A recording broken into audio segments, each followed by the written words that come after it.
My father was 9 years old when he lost his mother. He had 4 siblings. One was 5-year-old, one was 4, one was 3, and the youngest one was 1-year-old. My grandfather was working with a construction company and he was out of the country. He used to be away for good about 9 to 10 months in a year, and my father had no clue how to contact him. So my grandfather was not aware of this incident. Now at the age of 9, my father had this onerous responsibility to bring up himself as also his 4 siblings.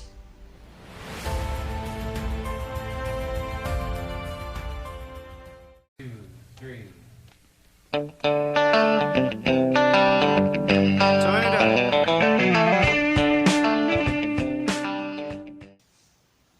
My father do not remember what date it was or what month it was. The only thing which he remember was that it was sometime during the harvesting season in the village when he lost his mother. Now it is very common during harvesting season, and you all must have seen this. After thrashing the rice and taking the grains out of it, the hays are conventionally stacked in a dome shape. Now my father figured out something.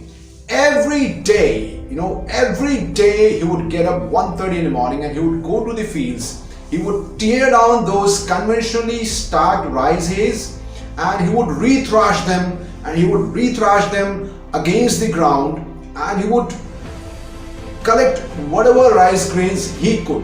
These are the hays which are already thrashed. He would collect whatever rice grains he could, and that's how he started feeding himself and his siblings.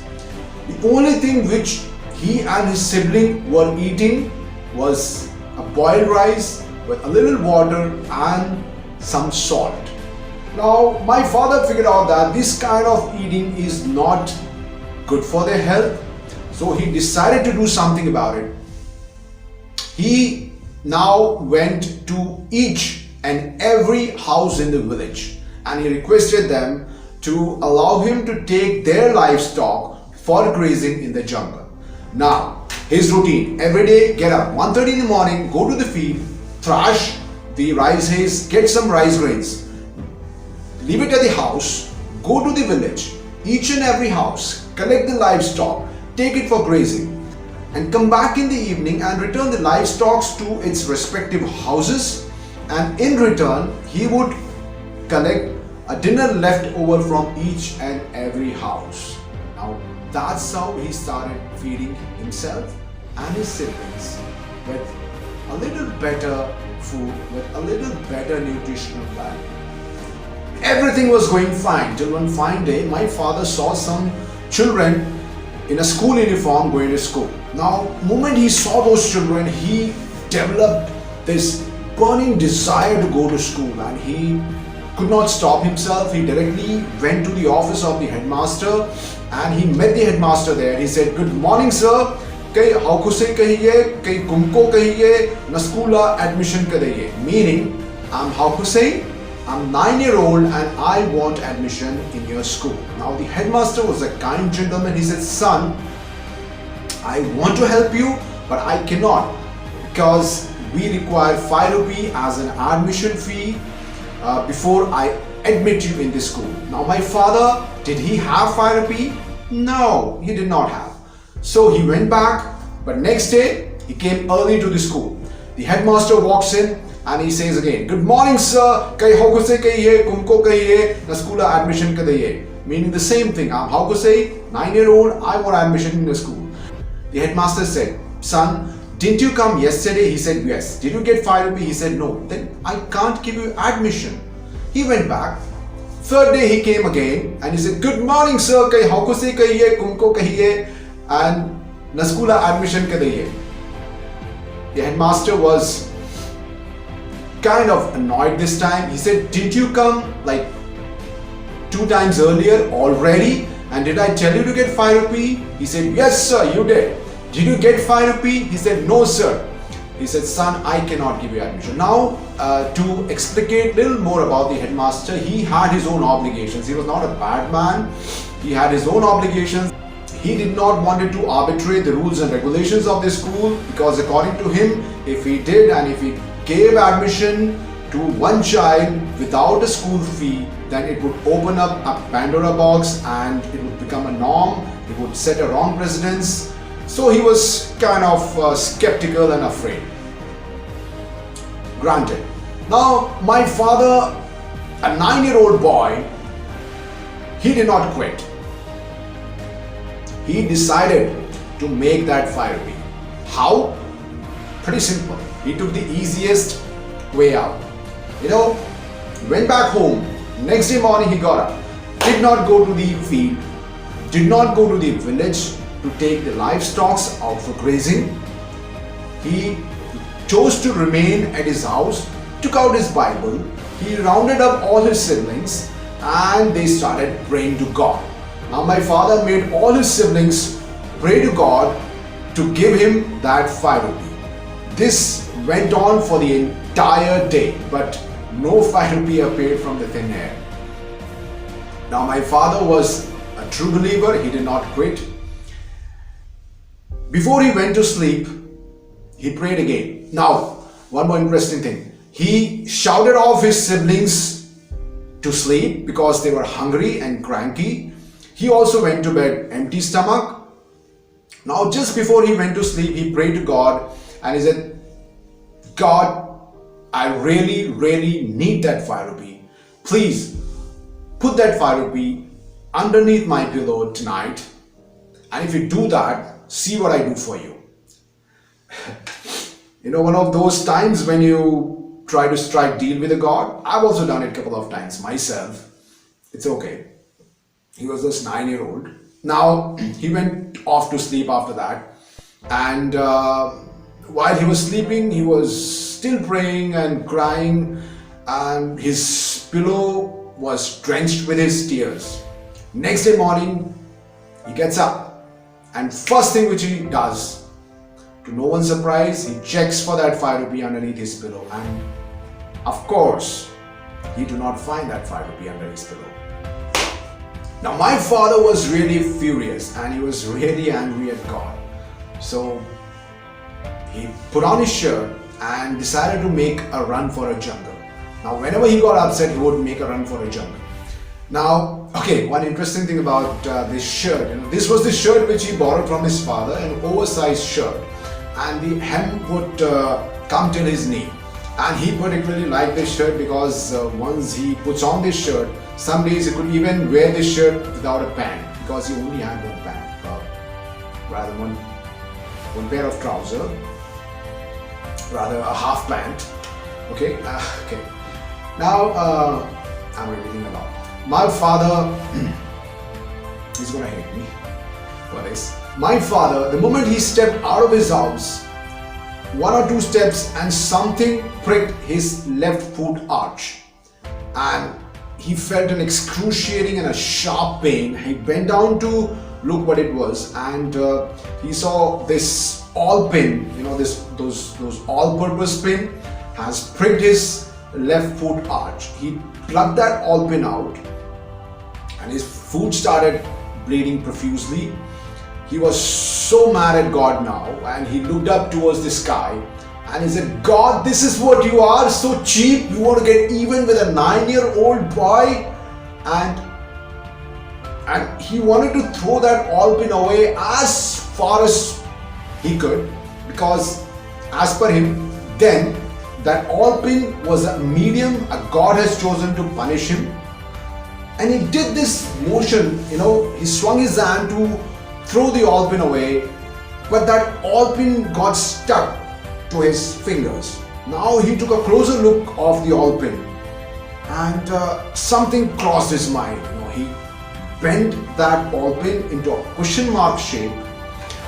He went to the cattle shed, and there from the pile of cow dung, he took some earthworm. He took his bucket. He sharpened that question mark thing which he made out of the awl pin, and he went to the river of the village. By now you all must have already guessed it. he converted that ball pin into a fishing hook. A 9-year-old boy again. And that day, he caught some of the biggest fishes from the river. In fact, a bucket full of fishes.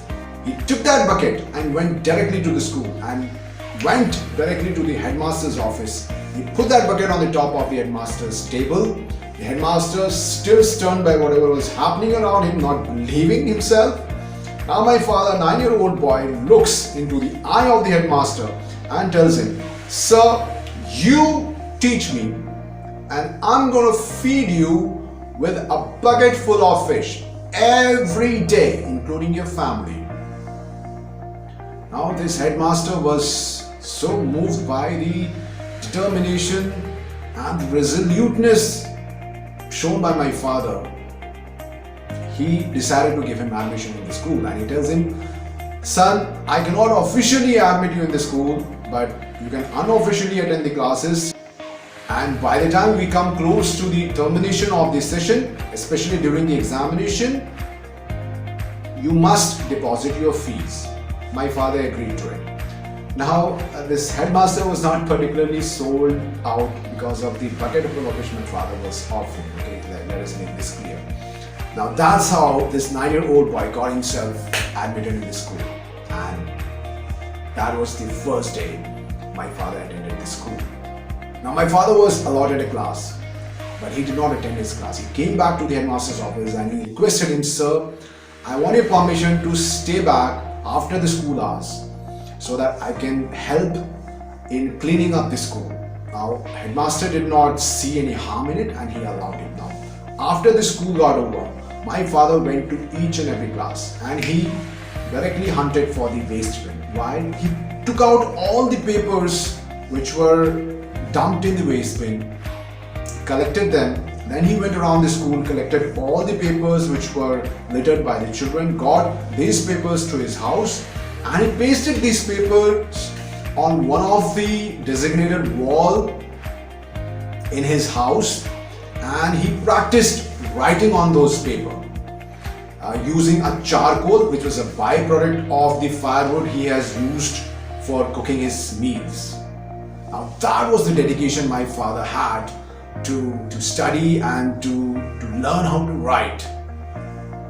Now, with regards to his examination, he did not fare very well, but he did fairly okay.